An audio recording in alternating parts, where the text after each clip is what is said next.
inshuti muvandimwe ntuzacikanwe n'ikiganiro cy'ijambo ry'Imana dutegurirwa n'umukozi w'Imana Christine Nyakamwe. Ndi umugore w'umunyaburakari burenze ubuza amahoro abantu bose, mu rugo nta mahoro, aho nkorera nta mahoro, nkavuga nabi abantu bose barantinya, aho ngeze bakavuga ngo dongo cya kigore cya polisi kiraje nguze bwirasi bw'icyo kigore.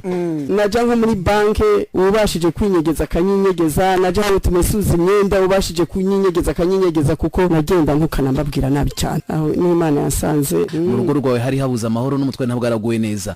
Ukimara kwakira Yesu Kristo umwami n'umukiza wawe, ni gute umutware wawe polisi Deni yabyakiriye? Arambwira ngo wewe ndi jewe, ngo wewe jewe, ngo ushobora gukiza, ariko je nakiriye agakiza nyimba ariko bakizwa, ngo urakizwa we n'amahane yawe. Ahubwo ariko je nakakiriye pe. None icyagiye kumwemeza koko nakiriye agakiza kafashe, iryo joro narasinziriye pastor, nasinziriye nk'umubebe. Hanyuma rero naje gukurikirana ikiganiro cy'umumama umwe yitwa Christine Nyakamwe, kandi noneho yavugaga ko ngo nuko rero ngo Imana iruruka ivugana nanjye. Buri Imana arayizi, bahuriye he, mfata nimero ze. Arongera aravuga ngo nuko rero ngo ntangira kumva ijwi ry'Imana, ngo Imana itangira kuvugana nanjye. Ndamutelefone, niko wavuze ngo nuko Imana iruruka, ngo wumva n'ijwi ry'Imana muravugana, muhurira hehe?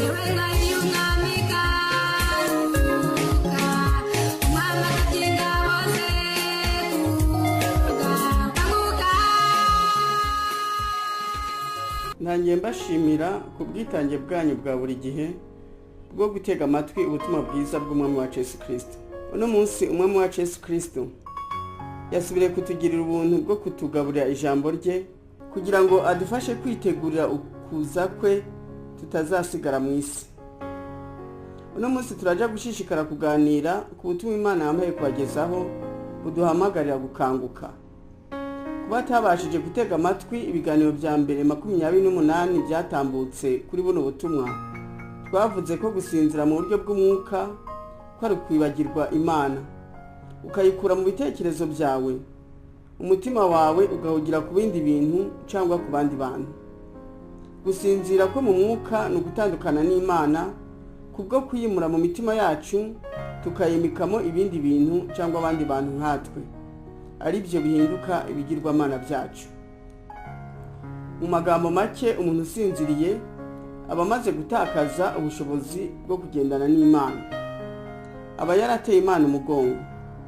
Kubwo gutakaza ubwo bushobozi, Satani acaza agafata icyicaro mu mutima we, akurira kuri mwe yagize ibigirwamana bye, akamukoresha ibyaha kubwo kumuca intege no kumutekerereza kubishakira mu buryo bubi. Kuko tuyoborwa n'ibitekerezo byacu, iyo Satani amaze kudufata mu bitekerezo, tugendera mu bubata bwe, akadukoresha ibyangwa n'Imana, kuko niwe se w'ibyaha. Umuntu usinziriye rero utari maso aba ari mu byaha. Niko gupfa kw'imitima yacu, niko gupfa k'ubugingo bwacu.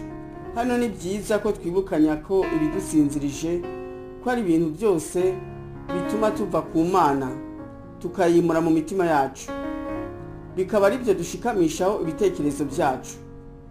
Mu biganiro byatambutse twaraganiriye mu buryo burambuye ku bituma dusinzira n'ingaruka zo gusinzira mu buryo bw'umwuka. Twaratangiye no kuganira ku nama umwami wacu Yesu atugira kugira ngo duhore turi maso tutazatungurwa. Twavuze inama ya mbere atugira ko ari kwitondera amategeko ye, ariyo yaya kwizera Yesu Kristo no gukundana nk'uko yadutegetse. Inama ya kabiri twaganiriyeho ni uko tugomba kwirinda guteshuka ku masezerano twaye Imana n'abantu. Inama ya gatatu twaganiriyeho iduhugura guhora twiteguye, nuko tugomba guhora dushakisha kwera nk'uko Imana yera. Bitabaye ibyo ntabwo tuzabona umwami Imana. Mu biganiro byatambutse twarasobanuye mu buryo burambuye kwezwa icyo ari cyo n'ibyo twakora kugira ngo twezwe, kandi duhore twibuka ko twezwa mu bitekerezo.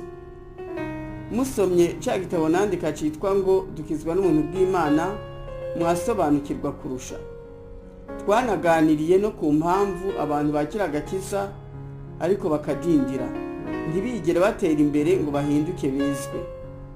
Twanaganiriye no ku mpamvu n'uburyo abantu baba barakijijwe bakuzuzwa umwuka wera w'Imana, bakagera no ku rugero rwo gukorera Imana, hanyuma bakagwa bakabivamo. haba gukomeza amategeko y'Imana ariko kwizera Yesu Kristo no gukundana nk'uko yadutegetse, haba gukomeza amasezerano twaye Imana n'abantu, haba ikibazo cyo guhora dushakisha kwera ariko gutungana kugira ngo tuzabone Imana. Izi nama zose Yesu atugira zikubiye mu gice cya mbere cy'impanuro, aho Yesu Kristo yatubwiye ati muhore mwiteguye kuko umwana w'umuntu azazira igihe mudatekereza. Nicyo gituma mugomba guhora mukenyeye kandi amatabaza yanyu agahora yaka. Iri naryo ni ijambo dusanga muri Luka 12 ku murongo wa 35. Igice cya kabiri kigari cy'impanuro umwami wacu Yesu Kristo atugira nuko tugomba guhora turi maso. Aratubwira ati mwirinde mudahagarika imitima yanyu, mwirinde abajura b'amahoro n'umunezero. Igice cya gatatu kigari cy'impanuro umwami wacu Yesu Kristo aduha kugira ngo duhore turi maso nuko dutwarana kuko ijuru yatwaranirwa kandi intwarane bizarigishamo imbaraga. Igice cya kane kigari cy'impanuro umwami wacu Yesu Kristo aduha kugira ngo duhore turi maso nuko tugomba kwirinda uko tugenda tutagenda nk'abatagira ubwenge. Ibi bice uko ari bine twabiganiriye mu buryo burambuye. Mu biganiro bibiri biheruka twatangiye kuganira ku gice cya gatanu cy'impanuro Yesu Kristo aduha kugira ngo tutazatungurwa no kuza kwe. Nacyo ni iki? Umwami wacu Yesu Kristo aratubwira ati mube maso musenge. Iyi mpanuro umwami wacu Yesu Kristo aduha yanditse muri Luka mu gice cyaho cya 21 ku murongo wa 34 na 35, aho yatubwiye ati mwirinde imitima yanyu ye kuremerwa n'ivutu no gusinda n'amaganya y'iyi si. Uwo munsi ukazabatungura kuko uzatungura abantu bose bari mu isi umeze nk'umutego. Nuko rero muje mu amaso musenge iminsi yose kugira ngo mubone uko murokoka ibyo byose byenda kubaho no guhagarara imbere y'umwana w'umuntu. Umwami wacu Yesu Kristo adusaba kwirinda ibiremerera imitima yacu, bikaduhagarika imitima, bikimura Imana mu mitima yacu. Ibyo bikaba byatuma tuba abasinzi bo mu mwuka batagitekereza ku Mana, ahubwo bahora batekereza ku maganya y'iyi si. Amaganya nayo muri ino minsi arahari kubw'ibyago byo mu minsi y'imperuka. Nicyo gituma tugomba gushakisha uburinzi bw'Imana bwo kudutabara kugira ngo tudahitanwa n'imivo y'ibigeragezo tukava ku Mana. Kandi ubwo burinzi bw'Imana bubonwa n'abasenga uko Imana ishaka. Amasengesho niyo atwegereza Imana, none imbaraga z'umwuka wera zikatumanukira, zikatugota, zikaturinda ibyago kandi zikaturinda n'ikibi n'igisa naco. Ni kuri izo mpamvu tugiye kumara ibyumweru bitari bike twiga ku gusenga. Nagira ngo twungurane ibitekerezo ku murimo wo gusenga kuko ari wo murimo ukomeye muri ino si, kandi Umwami Yesu akaba aratubwiye ngo murasenga ntimusubizwe kuko musenga nabi. Birakwiye rero ko tumenya gusenga neza uko bikwiriye kugira ngo uko dusenze dusubizwe. Twavuze ko tugomba kuganira ku murimo wo gusenga twishyura ku bibazo birindwi bikurikira. Icya mbere, gusenga ni iki? Icya kabiri, umumaro wo gusenga ni uwuhe? Icya gatatu, ni bande Imana ishaka ko bayisenga? Icya kane, inzitizi z'amasengesho ni izihe? Icya gatanu, ni ibiki tugomba gusengera? Icya gatandatu, dusenga dute? Icya karindwi, ubwoko bw'amasengesho ni ubuhe? Mu kiganiro Kanguka 25 twaganiriye mu buryo burambuye ku gusenga icyo ari cyo n'impamvu zo gusenga. Mu biganiro bya 26 na 27 twatangiye kuganira ku kibazo cya gatatu kijanye no kumenya abo Imana ishaka ko bayisenga baribo. Abo Imana ishaka ko bayisenga hari ibyo bagomba kuba bujuje. Ibyo nabashije gusobanukirwa nibi bikurikira, kandi buri wese ashobora wishyurirwa kuri icyo kibazo ibindi bibazo bijanye naco. Igikuru nuko imitima yanyu ikanguka ikabitekerezaho kandi ikigira inama y'ingamba mufata kugira ngo Imana ishimishwe nuko muyisenga. Ndipfuza ko buri wese uje gusenga Imana ko yahubanganya umutima w'Imana igahagurukira kumusubiza. Imana rero yishimira gusengwa n'abejeje, ikishimira gusengwa n'abemeye Yesu Kristo bakamwakira, bakamwizera kandi bakagumana nawe. Imana kandi yishimira gusengwa n'abayubaha bakita ku izina rye. Abandi Imana yishimira ko bayisenga n'abatoni be bari kumwe nayo. Imana kandi yishimira gusengwa n'abatuje. Imana yishimira gusengwa n'abayishima bahora bibuka ibyiza ibakorera. Imana kandi yishimira gusengwa n'abakunda kubabarira abandi. Imana kandi yishimira gusengwa n'abanyakuri, igakunda kandi gusengwa n'abo yemera. Mu kiganiro cya 26 twaganiye ku gice kijanye n'uko Imana yishimira gusengwa n'abejeje. Mu kiganiro cya 27 twavuze ku gice kijanye n'uko Imana yishimira gusengwa n'abemeye Yesu Kristo bakamwakira, bakamwizera kandi bakagumana nawe. Muri icyo kiganiro nyine twatangiye kuganira kungena Imana ishimishwa n'amasengesho y'abayubaha. Twavuze ko abubaha Imana ko arabava mu bibi, abatabara abakene, ndetse n'abaha Imana ibyayo ntibayibe, ndetse n'abakorera Imana kandi bagakorera mu mpano zabo. Kubaha Imana ko ari ukuva mu bibi twarakiganiriyeho rero mu kiganiro cya 27. Kubaha Imana ko ari ukuva mu bibi twarakiganiriyeho mu kiganiro cya 27. Mu kiganiro cya 28 giheruka niho twaganiriye ku gice gisobanura ko kubaha Imana ko ari ugutabara abakene. Twavuze ko tugomba kugirira abandi urukundo n'impuhwe, tukababarira abatagira kivurira. Twashimikiye kandi ku itorero ry'Imana muri rusange ko kubera ko nta rukundo rukiturimo nta mpinduka nziza tubasha kuzana mu isi. Ubwicanyi, ubusambanyi, ubutinganyi, ubujura, kwishira hejuru no kwikakaza nibyo bisigaye biranga abari muri ino si. Itorero ry'Imana twisuzume. Imana iduhamagariye kugira urukundo kugira ngo ibashe kuduturamo, idukoreshe. Noneho ubwami bwayo buba ari bwo buganza imitima yacu.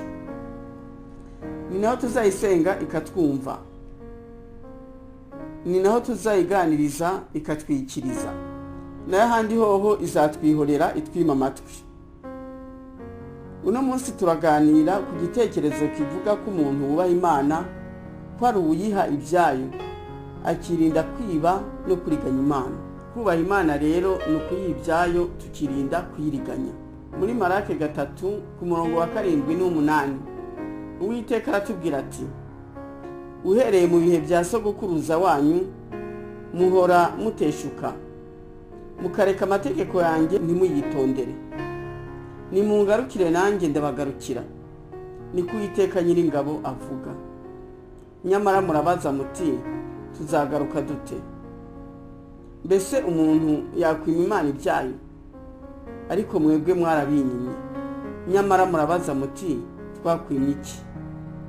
Mwanyimye imigabane ya 10 n'amaturo, muvuma wa muvumo, kuko ishanga ryose uko mungana mwanyimye ibyanjye. Nimuzane imigabane ya 10 ishitse, mushyire mu bubiko bwanjye, inzu yanjye ibonemo ibyo kurya. Ngaho nimubingeragereshe, ni ku Uwiteka Nyiringabo avuga. Murebe ko ntazabagomororera imigomero yo mu ijuru, nkabasukaho umugisha mukaburaho mushira. Nzahana indyanyi nyibahora, ntizarimbura imyaka yo ku butaka bwanyu, kandi n'umuzabibu wanyu ntuzaragarika imbuto mu murima igihe cyawo kitaragera. Niko Uwiteka Nyiringabo avuga.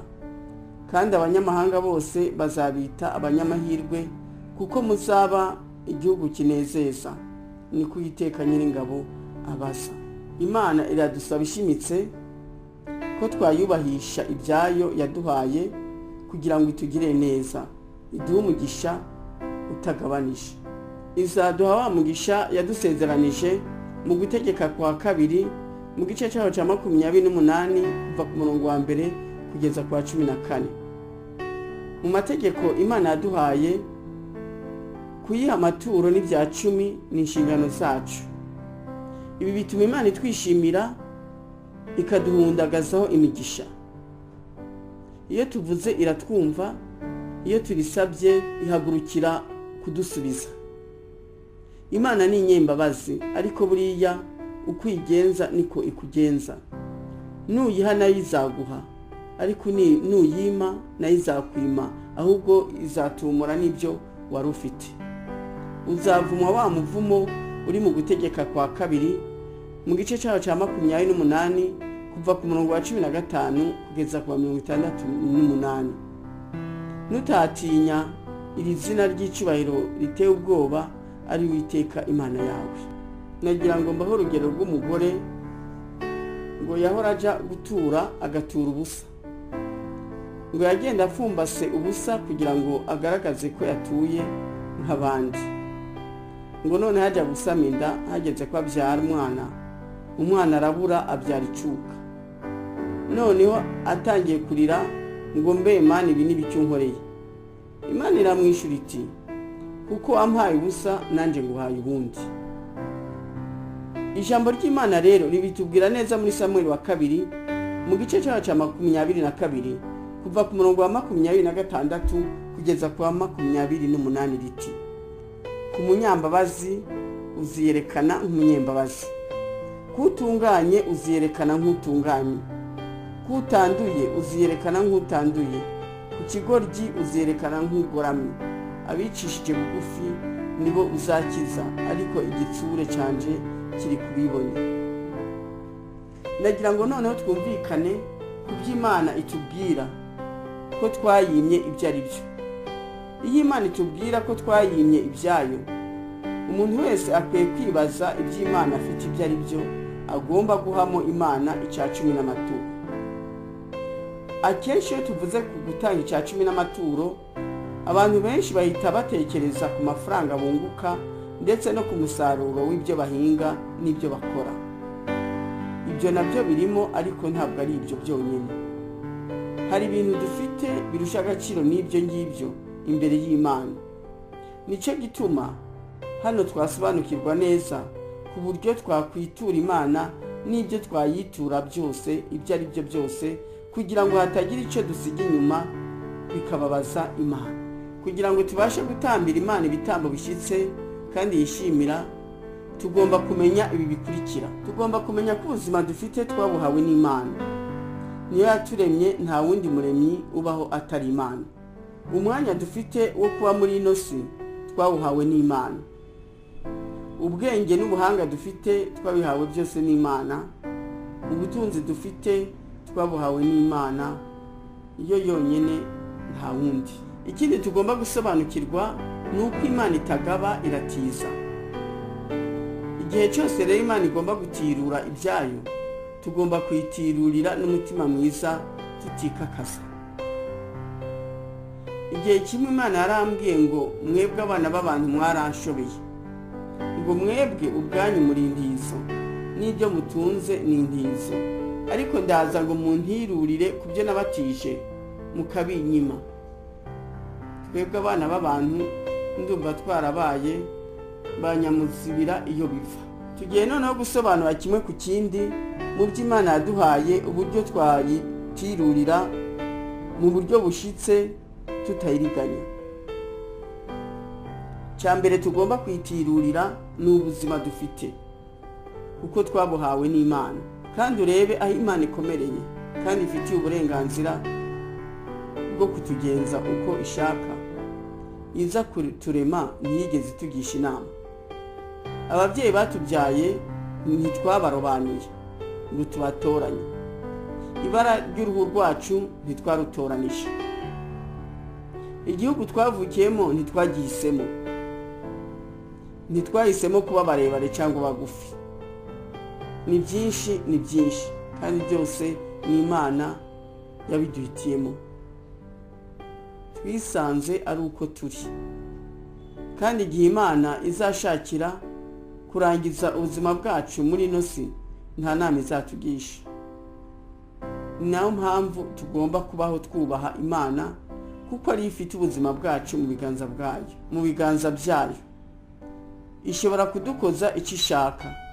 Turi ibibumbano mu ntoki zayo. Ntitukazane rero ubugugu imbere y'Imana twitwara nkaho umenga Imana ntibaho cyangwa se yo yaturemye.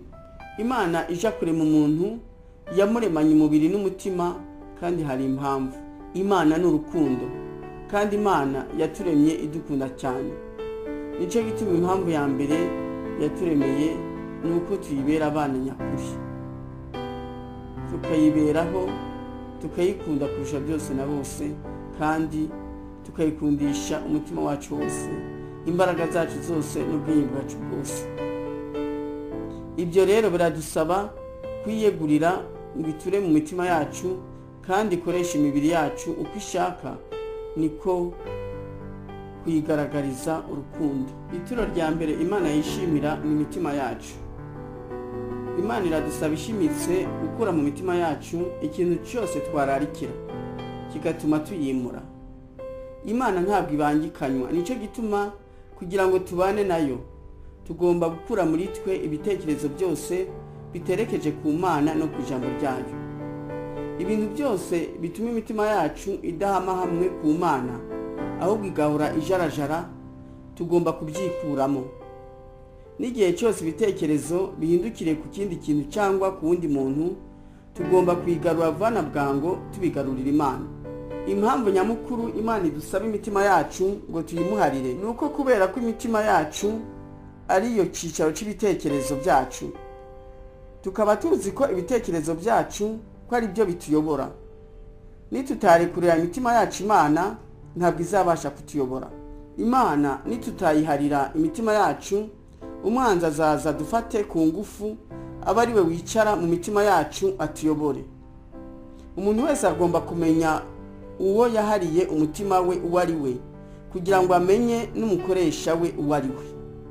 Ibyo ari byo byose, uwo wahariye umutima wawe ni we ugukoresha.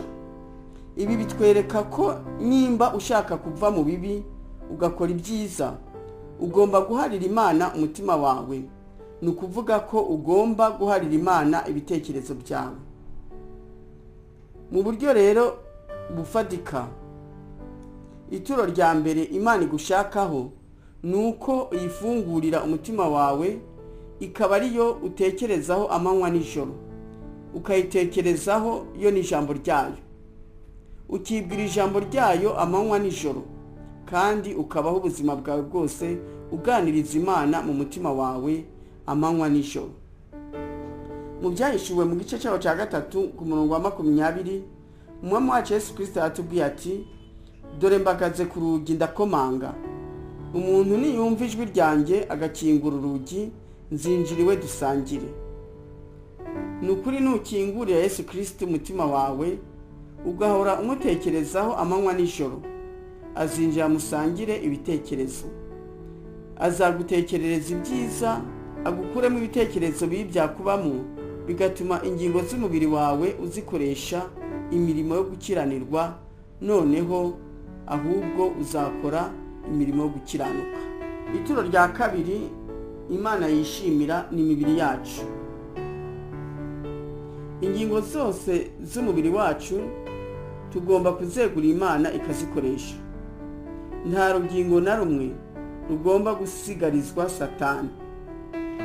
Mu Baroma 12 ku murongo wa 1 n'uwa 2, Pawulo intumwa ya Yesu Kristo ayobowe n'Umwuka Wera yaratubwiye ati, nuko bene data ndabinginga kubw'imbabazi z'Imana ngo mutange imibiri yanyu ibi bitambo bizima bishimwa n'Imana, ariko kuyikorera kwanyu gukwiriye. Ati kandi ntimwishushakanye n'ab'iki gihe, ahubwo muhinduke rwose mugize imitima misha, kugira ngo mumenye neza iby'Imana ishaka, ari byo byiza bishimwa kandi bitunganye rwose. Hano Pawulo nawe aravuga ashimangira ibyo twari tumaze kuvuga, ko Imana ishaka ko tuyegurira imibiri yacu kugira ngo ayikoreshe uko ashaka. Ariko ibyo bizashoboka ari uko tugize imitima misha, ni ukuvuga imitima irimo ibitekerezo bisha, ibitekerezo bizima, kandi nta handi twakura ibitekerezo bishya bizima bitandukanye n'ibyo twavukanye cyangwa twahawe na ba sokuru na ba sogokuruza atari ku Mana. Tugomba rero kwegura Yesu Kristo kugira ngo adukure mu ishayo ry'ibyaha, adukoresha ibyiza. Pawulo yatubwiye mu Baroma mu gice cya 6 kuva ku murongo wa 12 kugeza ku wa 14 ati: ntimukimike ibyaha mu mibiri yanyu izapfa, ngo mwumvire ibyo irarikira, kandi ntimuhe ibyaha ingingo zanyu kuba intwaro zo gukiranirwa, ahubwo mwitange mwihe Imana nk'abazuke, n'ingingo zanyu muzimana kuba intwaro zo gukiranuka. Ibyaha ntibikabategeke, kuko mudatwarwa n'amategeko, ahubwo mutwarwa n'ubuntu. Umubiri wacu utuyemo n'Imana, kuko Imana itura mu mitima yacu, kandi umutima wacu ucumbikiwe n'umubiri wacu. Kuko rero turi ubuturo bw'Imana, kandi Imana ikaba ihora yifuza kudukoresha, tugomba icyambere kurinda imitima yacu kugira ngo itinjirwamo n'ibitekerezo bibi twoshwa na Satani. Tugomba rero kurinda imitima yacu iticarwamo na Satani. Icya kabiri, tugomba gufata imibiri yacu neza, tuyishakira indyo zuzuye no kuyitunga neza, tuyishakira indyo zuzuye zo kuyitunga neza, tuyirinda ibintu byose biyirwaza cyangwa biyisubiza inyuma. Tugomba kuyirinda ibiryo birenze urugero, tukayirinda inzoga, itabi n'ibiyobyabwenge byose byangiriza imibiri n'ubwonko bwacu. None se wakorera Imana gute urwaye cyangwa umeze nk'uwataye umutwe? Ituro rya 3 Imana yishimira ni umwanya tumarana nayo. Umwanya dufite wo kubaho twawuhawe n'Imana. Tutaravuka yari yaragenye iminsi yacu yo kubaho muri ino si. Umwanya ni umwe mu mitungo ya mbere twahawe n'Imana, kuko Imana yaturemeye gusa n'umwana wayo, ikaturemera kuba aba Kristo, twarangiza tukamuberaho mu kumubera abafatanyabikorwa. Ibyo biradusaba guhora dufata umwanya wo gusenga no gusoma ijambo ry'Imana, tuganira n'Imana kugira ngo tubashe gukorana nayo. No muri Amos 3:3 ijambo ry'Imana yatubwira ko nta bajana batasezeranye. Turagomba rero guha Imana umwanya kugira ngo dusezerane ubuzima tugiye kubaho tubana nayo kandi dukorana nayo. Imana yo ntije ituburira umwanya, ihora idutegereje yiteguye kudutega amatwi no kutuganiriza. Kandi tujye tumenya ko umwanya umarana n'Imana nicyo kimenyetso, nicyo gipimo cya mbere kigaragaza urukundo ukunda Imana uko rungana. Uwo ukunda ntuja umuburira umwanya, kandi ukora ibishoboka byose kugira ngo ugumane nawe. Uno munsi turaganira cyane ku gusenga, ku bijanye no gusoma ijambo ry'Imana. Tuzabiganiraho mu kiganiro kizadusobanurira ku nama ya 6 Imana yaduhaye kugira ngo twitegure umuzo wa Yesu Kristo, ariyo yiyi itubwira ngo gana iyo mugomba kugana. Gusenga rero ni inshingano ya buri mwana w'Imana, kuko umurimo w'Imana urinzwe n'amasengesho y'abera, kandi amasengesho y'abera niyo awugenzura. Amasengesho y'abakiranutsi ni nk'uruzitiro rurinda imigambi y'Imana kugira ngo itaburizwamo n'uburiganya bwa Satani. Uzarebe Imana nikubwira iti fata amasengesho yihuse usengera umuntu runaka, Satani yagambiriye kumwicisha impanuka. Nurangara ntufate ayo masengesho mu gihe wategekewemo, impanuka izaba nta kibuza kandi uwo muntu azapfa. Hari umukozi w'Imana w'inshuti yanje byabayeho. Imana yamubwiye ngo sengera abana b'umuntu runaka, sindinze kumuvuga amazina. Arangije yigira mu bindi ntiyabasengera. Abo bana baje kugira impanuka bari kumwe na bagenzi babo, hapfa mu mwana w'umusore.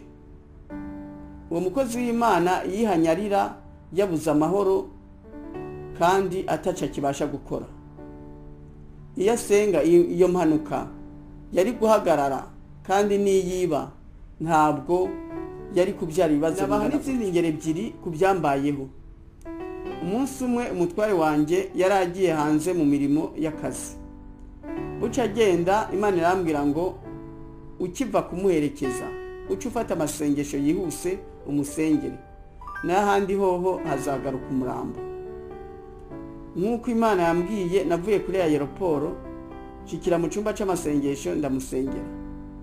Nirukana impanuka, nirukana kuraswa, nirukana indwara, nirukana uburozi, mpamagara imbaraga z'Imana ngo zimurinde, mutwikiriza amaraso ya Yesu Kristo. Ndangije ndiraramira, nizera ko Imana izamugarura amahoro. Urumva je namaganye ibintu byose bishobora kumuhutaza, bigahutaza ubuzima bwe, kuko Imana buriya ijivuga icamarenga, ntabwo yari yambwiye icyo azahura naco icarico. Icyagiye kubaho nuko nk'uko Imana yari yabimbwiye, yagize impanuka ari muri misiyo, yaguye mu ngazi, yahushije ingazi imwe yo hejuru agwa hasi, agenda atembagara mu ngazi. Ariko uko Imana yabigenje sinkuzi, nuko atakwise hasi umutwe, ahubwo yakwise hasi agatuza, ntaco yabaye kinini, yarababaye ariko nta nubwo yavunitse. Urumva rero iyo ntasenga kari kabari.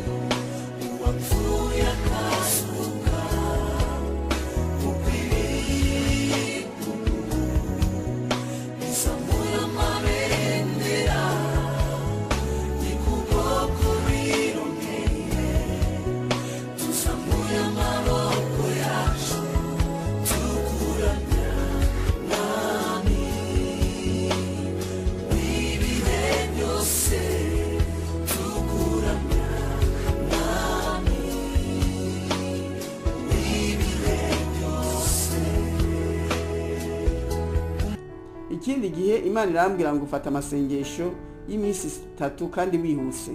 Umwanzi arashaka kwikira umutware wawe muri accident y'imodoka. Ayo masengesho narayakoze ariko impanuka yarabaye. Yangiriza imodoka gusa, ariko abari bari muri iyo modoka nta numwe yagize icyaha. Kandi n'ukuri ntabwo byumvikana uburyo barokotse. Imodoka yahuye n'umugore yikoreye umupfuka w'amabuye, awuvana ku nkengero imwe y'umuhanda ayajana ku yindi nkengero. Noneho icyo gihe barihuta cyane. Uwo mugore baramugonze, amabuye yari yikoreye ayohereza muri parabrise, nawe arwa hasi ku ikaburimbi. Parabrise irangije irashwanyagurika, ariko amabuye hakwinjira ngo amene imitwe y'abari mu modoka, asubira inyuma yikubita mu muhanda. Nta numwe yakomeretse n'akantu na gato. Ndetse n'uwo mumama baramujanye kwa muganga arakira. None se mumva atari gitangaza c'Imana, aho parabrise yamenaguritse isubiza inyuma umufuka w'amabuye, nturwe imbere ahubwo ugasubira mu muhanda. Ni ukuboko kw'Imana konyene kwabakingiye gusubiza ayo mabuye mu muhanda kubw'amasengesho. Iyo ndangara ntibari kurokoka. Tugomba kumenya neza ko Imana ikorera ku masengesho yacu. Nico gituma Imana idasiba kutubwira iti mwe maso musenge kandi musenge ubutitsa. Imana yanavuga iti abamwibutsa ntibagahweme. Tugomba gusenga iminsi yose, kuko buriya nta stock y'amasengesho ibaho. Ntiwavuga ngo ejo narasenze ngo no munsi ndafata akaruhuko. Nta karuhuko ko gusenga kabaho. Nabaho urugero rumwe ku mayerekwa amwe nagize atwereka ko gusenga ari umurimo tugomba gukora buri munsi tudacogora. Aho naho Imana yarahanyigishirije. Umunsi umwe niriwe mu mbaraga zo gusenga, ndasenga nanje numva nagejeje aho Imana ishaka.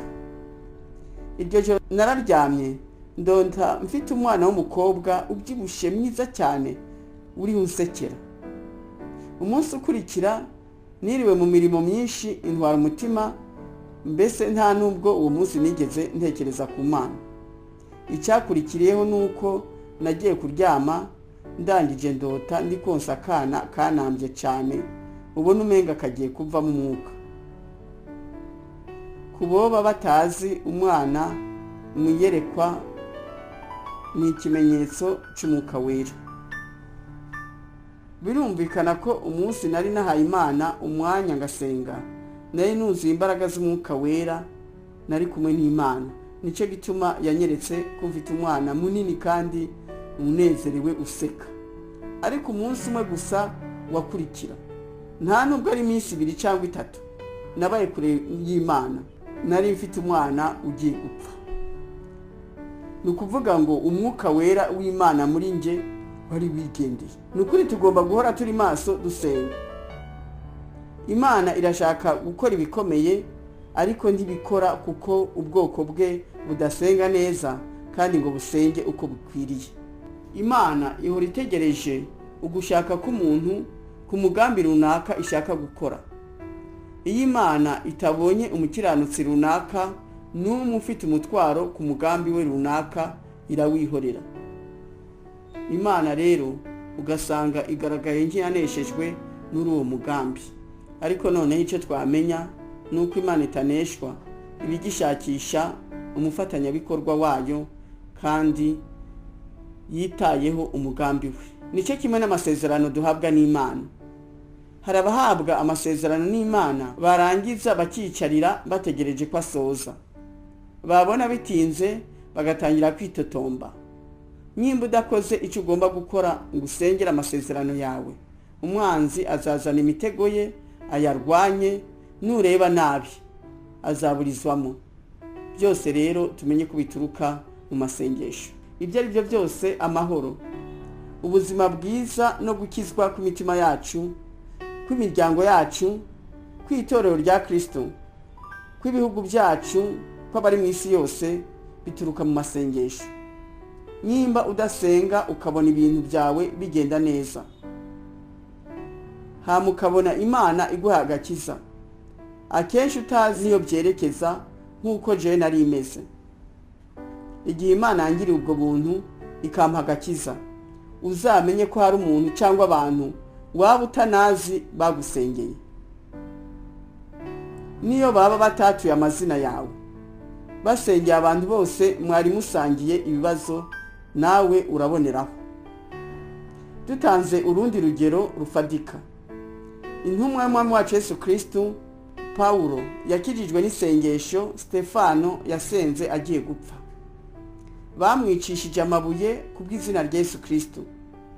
Hanyuma imbere yo gucikana arasenga aravuga ngo, Mwami, aba bantu ntubabareho iki cyaha. Turarisanga mu byakozwe n'intumwa mu gice cyaho cya 7 kuva ku murongo wa 54 kugeza ku wa 60.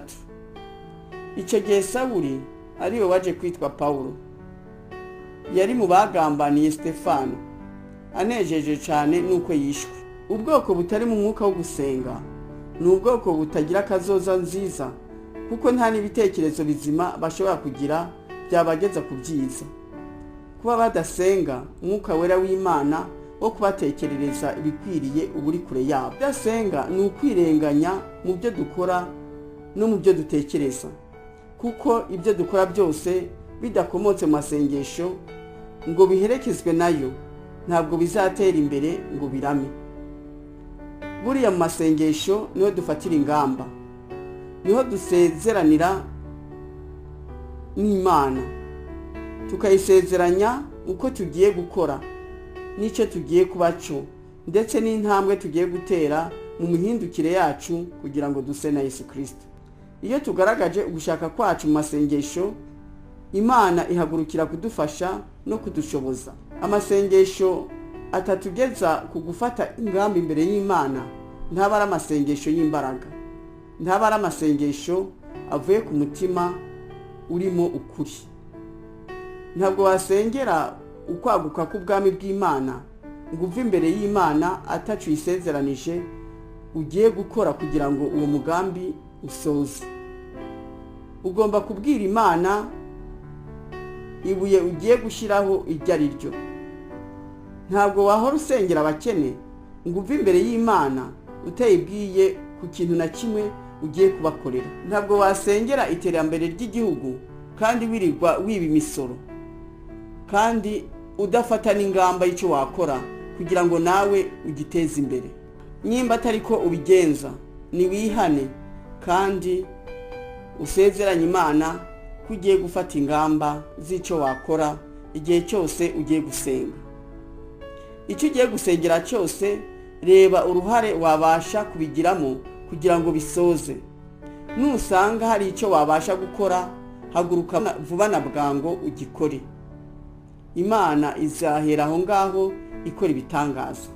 Ibi tumaze kuganiraho bitugaragariza umumaro amasengesho yacu afitiye Imana, iyi si yose, ibihugu byacu, itorero rya Kristo, imiryango yacu ndetse natwe ku giti cyacu. Nicyo gituma mu by'Imana idusaba gutanga mu cya 10 ni umwanya wacu tugomba gukoresha dusenga. Kandi icyo cya 10 Imana idusaba kiza mu bya mbere Imana idusaba nk'ituro yishimira. Tudasengeye imishinga yacu ibyara inyungu, nta nubwo twakora ngo twunguke, noneho ngo tubashe kubona icya 10 n'amaturo ku byo twunguka. Nta nubwo twabona uburyo bundi dukeneye dufasha abakene cyangwa dukora undi murimo wose w'Imana nko kuvuga ubutumwa no kuririmba n'ibindi. Gusenga rero niwo murimo ukomeye muri ino si. Ni ukuri abasenzi basenga bakiranuka, bagasenga mu buryo bushimwa n'Imana, nibo bafatanije n'Imana mu gutegeka iyi si no mu kubaka ubwami bwe. Birakwiye rero ko duha umwanya Imana dusenga, byibuze icya 10 cy'umunsi, ni ukuvuga amasaha 2 n'iminota 40 byibuze. Udaha Imana uwo mwanya buri munsi ni umujura. Imana izayimubaza. Igihe izamubaza uburyo yakoresheje umwanya yamuhaye wo kubaho muri ino si, ni ukuvuga amasaha 2 n'iminota 40 ku munsi. Udaha Imana uwo mwanya buri munsi ni umujura. Imana izayimubaza. Azabibazwa kuko ari habera imigambi y'Imana intambamyi ikomeye. Kudasenga ni ugukorera Satani, kuko ni ukuyibererekera ngo yikorere ibyo yishakiye ku buzima bwacu, ku miryango yacu, ku itorero rya Kristo, ku bihugu byacu ndetse no mu isi yose. Ni ukuyicira kanzo, kuko rwa ruzitiro rukorwa n'amasengesho ruba rwabuze. Buri wese yumvise kino kibwiriza yisuzume kandi afate ingamba nsha zo gusengana umwete n'ubwira. Isi iri kugenda nabi kuko Imana ntiri kubona abantu bahangayikishijwe no gukizwa kw'imitima y'abari mu isi, ngo basengere amahoro, ngo basengere ukwaguka k'ubwami bw'Imana, ngo basengere ukuninahazwa kw'izina rya Data wa twese wo mu ijuru. Abenshi bazanwa imbere y'Imana n'ibibazo byabo bwite. Bazavuga ngo imyenda yashize, ngo igikweto cacitse, ngo urabona Mana, ngo minervale zabuze, ngo gira icyo wakora. Ibyo ni bito cyane, ariko usanga tuja mu butayu tukiriza ubusa iminsi n'iyindi ari byo dusengera. Uyaba twasengera ibyubaka ubwami bw'Imana, ibyo twobibonye tutiriwe tunabisengera cyangwa twiyiriza ubusa. Ndavuga ko ari ubusa ubigereranije n'umugambi w'Imana ku bari mu isi bose tugomba gusengera. Kuko umugambi wa mbere Imana ifitiye abantu yaremye ni uko twamenya Yesu Kristo, tukamwizera, tugakizwa nawe, tukazabona ubugingo buhoraho. Hari isengesho Pawulo yasabye Timoteyo ngo azaje akora. Yaramubwiye ati, imbere ya byose ndagugurira kwingingira abantu bose no kubasengera no kubasabira no kubashimira, ariko cyane cyane abami n'abatware bose, kugira ngo duhore mu mahoro tutabona ibyago, twubaha Imana kandi twitonda rwose. Ibyo nibyo byiza byemerwa imbere y'Imana umukiza wacu. ishaka ko abantu bose bakizwa bakamenya ukuri, kuko hariho Imana imwe rudende kandi hariho umuhuza umwe w'Imana n'abantu, nawe ni umuntu ari we Yesu Kristo witangiye kuba incungu ya bose. Nuko rero tugomba gusenga kugira ngo abantu bose bamenye ukuri kandi nuko Yesu Kristo ari we wenyine uduhuza n'Imana. Ibyo nitwabimenya n'abatware bacu bakabimenya bagakizwa, tuzabona amahoro. Byinshi muri ibi bitekerezo nganiriye namwe bijanye no gusenga nabisomye mu bitabo byanditswe n'umukozi w'Imana Zacharias Stane Fomom. Yanditse ibitabo byinshi ku gusenga ndetse no kubijanye n'uburyo tugomba kubaho mu gakiza kugira ngo tubashe gukura mu bukristo bwacu, duhinduke ibyaremwe bisha. Yanditse mu Gifaransa. Nahugurira abumva Igifaransa kugira inyota yo gusoma ibitabo by'uwo mupasiteri. Reka mbere mbahe telefone z'abantu bashobora kubibagezaho. Mwa telefona Madame Cecile kuri telefone zigendanwa 0788 35 0013. Telefone ze ni 0788 35 0013. Mushobora no guhamagara Yves ukorera mu nyubakwa yo kwa Muzehe Polisi Deni imbere ya Ministeri y'Ubutabera kuri telefone zigendanwa 0788 66 86 519. Naje mushobora kumpamagara nabafasha kubibona kuri telefone zigendanwa 0788 517454 0788 517454. Ndabahugurira gusoma ibitabo by'uwo mupasiteri kuko nanje byaramfashije kuzamuka mu buryo bw'umwuka no mu buryo bw'imihindukire. Ituro rya kane Imana yishimira n'ubutunzi dufite. Ibyo dutunze byose ni Imana yabiduhaye, ahubwo ntiyanabiduhaye yarabidutije. Nicyo gituma tutagomba gushidikanya cyangwa ngo dutange dusa n'abahatwa mu guturira Imana amaturo y'ishimwe n'ibya 10 mu byo twunguka byose no mu byo dusarura. Iryo ni itegeko ry'Imana. Narabisobanuye cyane mu kiganiro cya Kanguka 21, aho nabasobanuriye kubijanye n'amasezerano tuba twagiraniye na Yesu Kristo mu gihe tuba twakira agakiza ayariyo n'uburyo tugomba kuyashira mu bikorwa. Icyo twamenya nuko umurimo w'Imana ukeneye amafaranga kugira ngo ukorwe. Ibyo sinarinda kubitindaho cyane.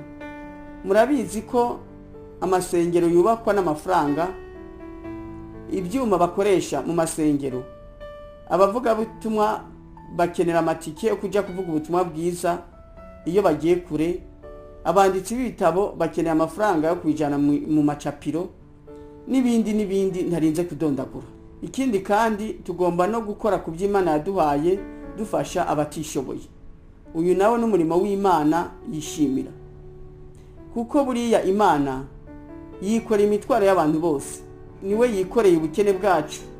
Iyo rero hari icyo utabaje abakene, ni Imana uburemuruye umutwaro.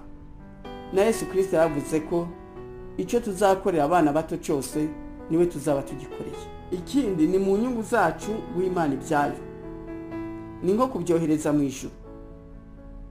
Abariho rero bohereza ubutunzi bwabo mu ijuru nibo bazarituramo. Umwami Yesu yarabitubwiye neza muri Luka 12 ku murongo wa 32 ati, mwamukumbi mutomwe ntimutinye, kuko so yishimira kubaho ubwami. Mugure ibyo mufite mutange ku buntu, mwidodere udusaho tudasaza, aribwo butunzi budashira buri mu ijuru, aho umujura atabwegera n'inyenzi ntizibwonone, kuko aho ubutunzi bwanyu buri ariho n'imitima yanyu izaba. Nituberere injiji ngo iby'Imana yaduhaye tubyigumirize, tubyikoreshereze twebwe ubwacu ku giti cyacu no kubw'imiryango yacu gusa. Uko kwaba ari ukwiba Imana, kandi uko mbizi nta mujura azaja mu ijuru.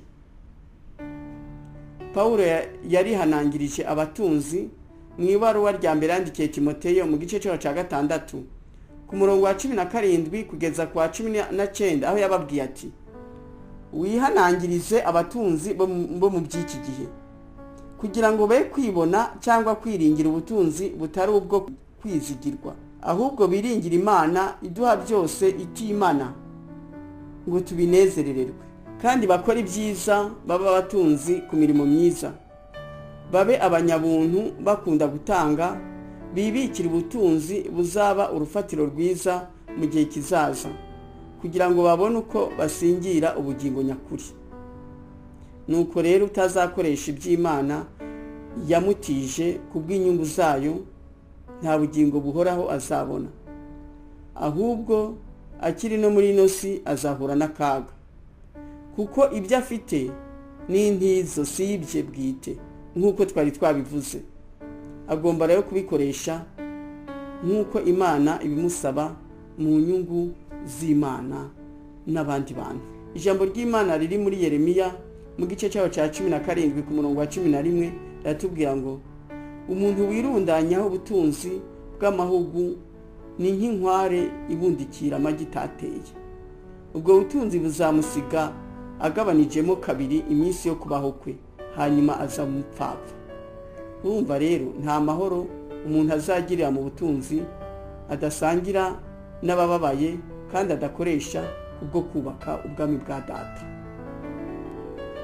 Ituro rya 5 Imana yishimira ni ubwenge bwacu n'ubuhanga bwacu ndetse n'impano Imana yaduhaye. Imana yaturemanye ubwenge kandi yaduhaye n'uburyo bwo kuba abahanga kubw'amashuri twiga. Imana kandi yaturemanye impano.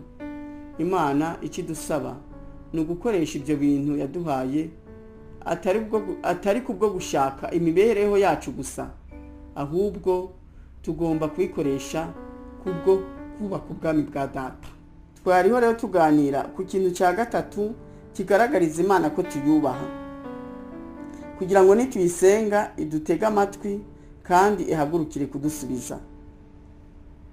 Twasobanuye ko Imana ishaka ko tuyegurira byose kugira ngo ibikoreshe mu kubaka ubwami bwe. Irashaka ko tuyegurira imibiri yacu, tukayegurira imitima yacu, tukayegurira umutungo wacu, umwanya yaduhaye wo kubaho ndetse n'ubwenge, ubuhanga n'impano yaduhaye. Umuntu utiyegurira Imana ngo imukoreshe, ngo ayegure n'ibyo yamuhaye byose kugira ngo abikoreshe mu murimo we wo kubaka ubwami bwe, ntabwo aba yubahe iyamuremye. Kandi yamuremye agomba kumenya neza ko ariyo yamuhaye n'ibyo byose. Nicyo gituma agomba kwishimira ayiyegurira. Kwiberaho twebwe ubwacu tukaberaho n'imiryango yacu gusa ni ukuba indashima, ni ukudaha agaciro uwaduhaye byose kugira ngo tubeho kandi tubeho neza, ni ugusuzugura Imana.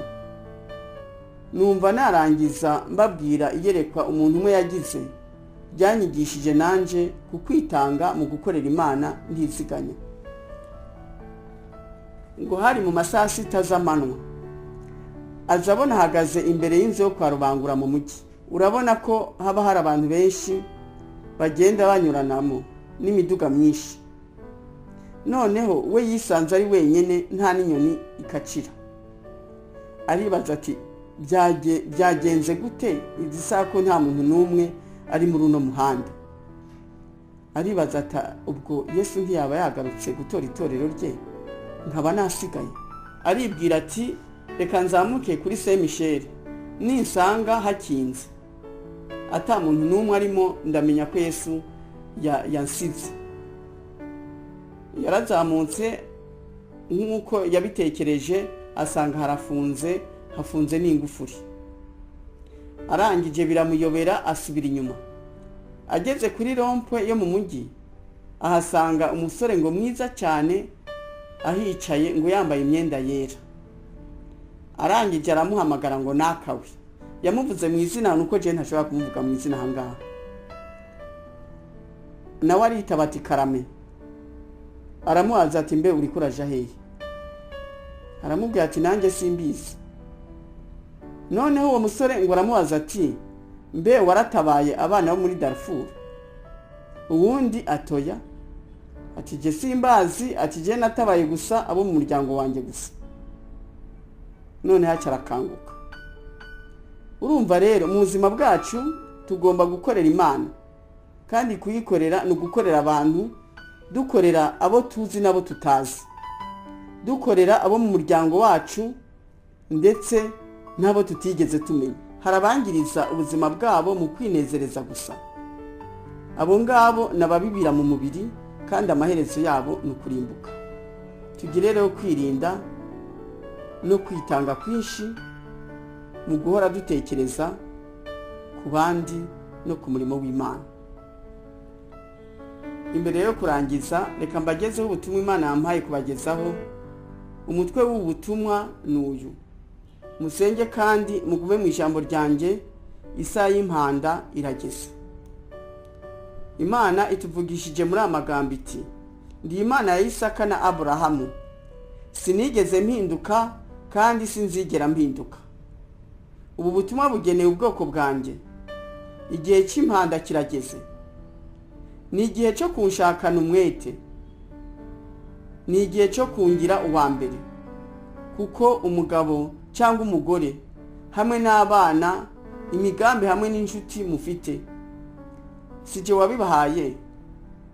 None ni gute biza imbere y'Imana yabiduhaye? Iki ni kibazo nibaza kandi nanjye ndiko ndababaza.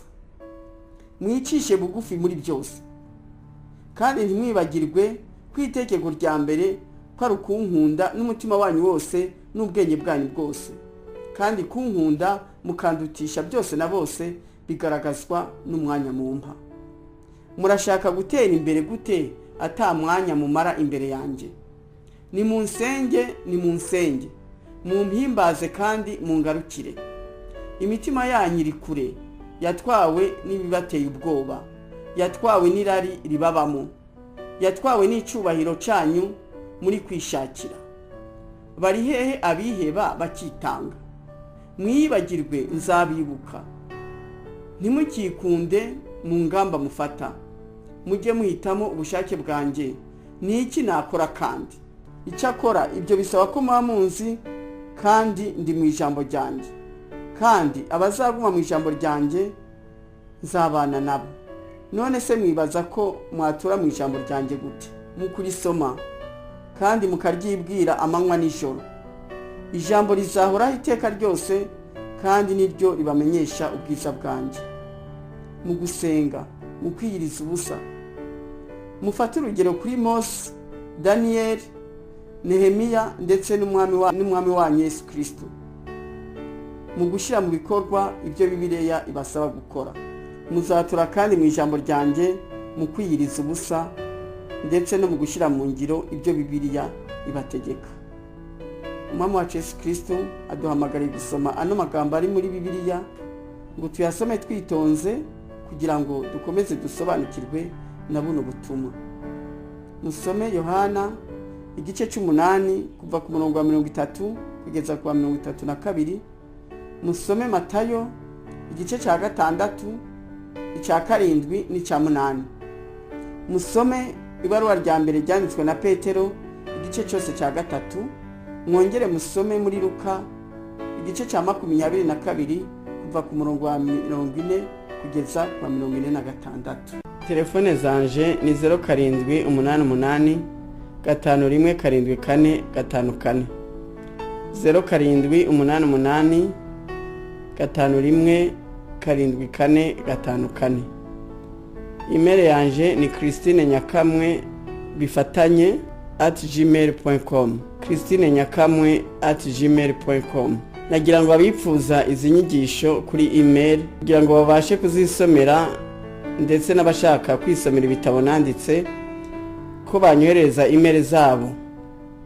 Abipfuza gushishikara nabo kuzitega amatwi, mushobora kuzisanga kuri YouTube, kuri Facebook no kuri Twitter, mwandika ijambo Nyakamwe Christine. Uwakenera CD z'ibi biganiro byose nyuza ku maradiyo ndetse biri no kuri internet, yahamagara Munyankindi Yves kuri telefone zigendanwa 0788 35 0747. Reka nsubiremo nimero za telefone ni kuri 0788 35 0747. Mushobora gutega amatwi kuri TuneIn ibiganiro nyuza kuri radio Izuba buri cyumweru kuva saa moya kugeza saa 2 za mu gitondo. Ikindi abipfuza kubona ibitabo nanditse bashobora kumbaza aho babisanga mu buryo bworoshe. Icyakora hano i Kigali mwabibona kuri librairie Nkuru Nziza mu mujyi hagati, kuri librairie ADPR mu Gakinjiro, kuri Agroteke iri Nyabugogo mu gikari c'inyubako y'amashirahamwe, mu nyubakwa ya Rubangura mu mujyi hasi uturutse kuri Rompwe ni ku muryango wa 3, ku Gisimenti muri farumasi yitwa Karo Pharmacie iruhande ya alimentation yo kwa Ndori, Ikabeza iruhande ya Feruje mu mangazini yitwa Pharmacie Vétérinaire Ambulant, Ikakiru muri librairie ya Ligue pour la lecture de la Bible. Ibyo bitabo biri mu rurimi rw'Igifaransa n'urw'Ikinyarwanda kandi ni bine. Icyambere cyitwa Yesu yaranyeretse, mu Gifaransa ni Jésus s'est révélé à moi. Icyo gitabo gisobanura ku buhamya bwanjye na Yesu Kristo, uko nari imeze ntarakira Yesu, uburyo yampamagaye, uburyo yanyeretse n'impinduka zagiye zigaragara mu buzima bwanjye no mu bw'umuryango wanjye kubw'imibanire myiza mfitaniye n'umwami wanjye. Igitabo cya kabiri cyitwa Agakiza ni Yesu Kristo, en français Le salut c'est Jésus-Christ. Muri icyo gitabo nasobanuye ku gakiza ko ari Yesu Kristo, ko ari ijambo ry'Imana, kuko hari abakomeza kwitiranya agakiza n'ibindi bintu byaba amadini cyangwa imirimo myiza, abandi bagafata ako gakiza nk'igikinisho, ibigezweho cyangwa agakingirizo. Muri icyo gitabo nabarambagirije Yesu Kristo ngo mubashingire, nawe azabahe ubugingo buhoraho. Niwe nzira, ukuri n'ubugingo, uwo atazajana kwa data tazajayo. Igitabo cya gatatu cyitwa Dukizwa n'ubuntu bw'Imana, mu Gifaransa ni Nous sommes sauvés par la grâce de Dieu.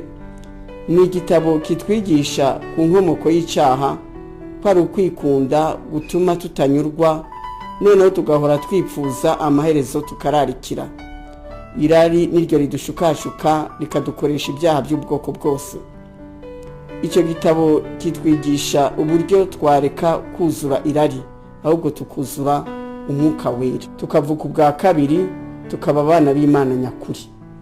Igitabo cya kane cyitwa ngo Gukina birarangiye, mu Gifaransa ni La récréation est terminée. Muri icyo gitabo hakubiyemo ubutumwa bwose Imana imaze kumpa budufasha kwitegura Yesu Kristo kuko ari bugufi. Ku mugereka wa buri butumwa hari mirongo ya Bibiliya Imana yagiye impana nabwo. Iyo mirongo irabafasha kwiga no gusobanukirwa neza Bibiliya. Mpamagariye abakristo kandi ndabinginga kugira ngo mubyiteho, bizabafasha gukura mu gakiza, muhinduke mugere ku rugero rw'igihagararo cya Yesu Kristo, noneho muzaje mu ijuru. Abayobozi b'amatorero ndabinginze muhugukire gushishikariza abakristo banyu kubigura no kubisoma, kandi mushobora no kubyifashisha mu nyigisho mutanga zo gukomeza abakristo. Byababera imfashanyigisho nziza kandi biragura make.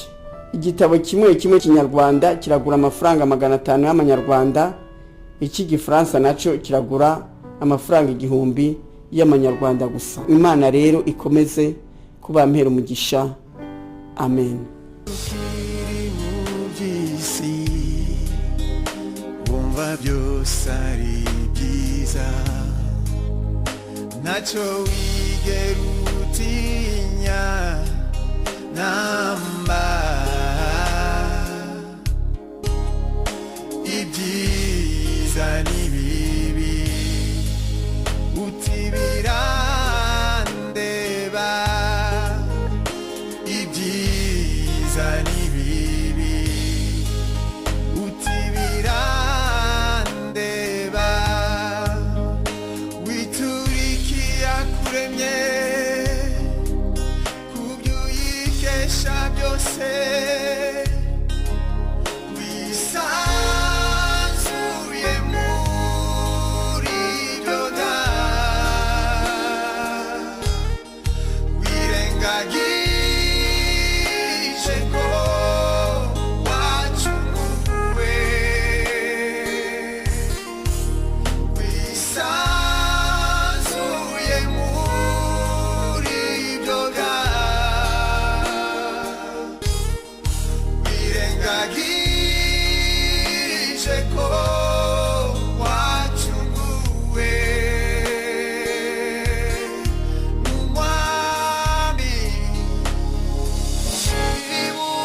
kubaho guhumeka kwawe wabiherewe ubuntu guhumeka kwawe wabiherewe ubuntu subiza amaso inyuma wibuke imana yawe ibereyeho guhembura igwa neza kuri bose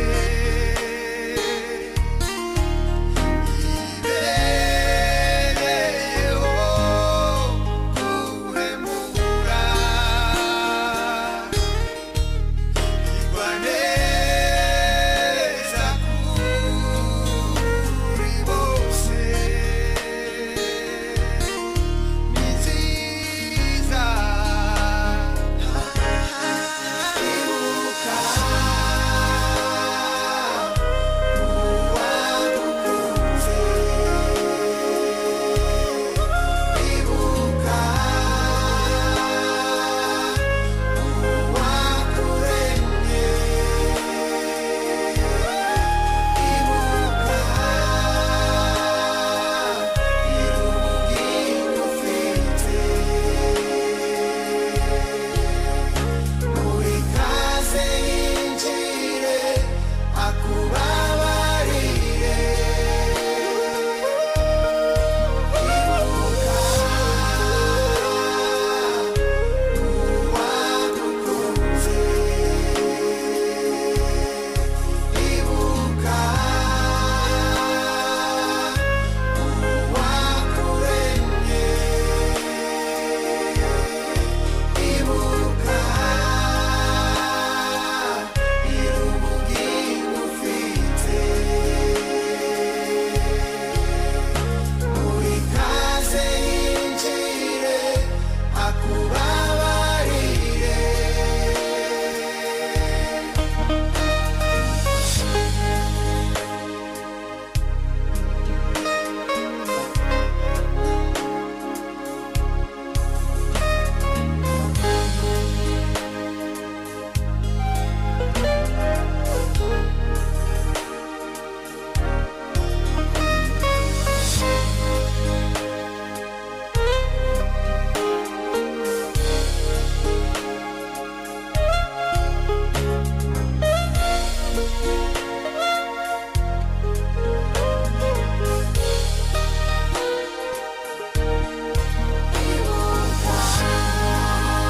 yewe musore yewe muntu ukuze cyangwa se usheshe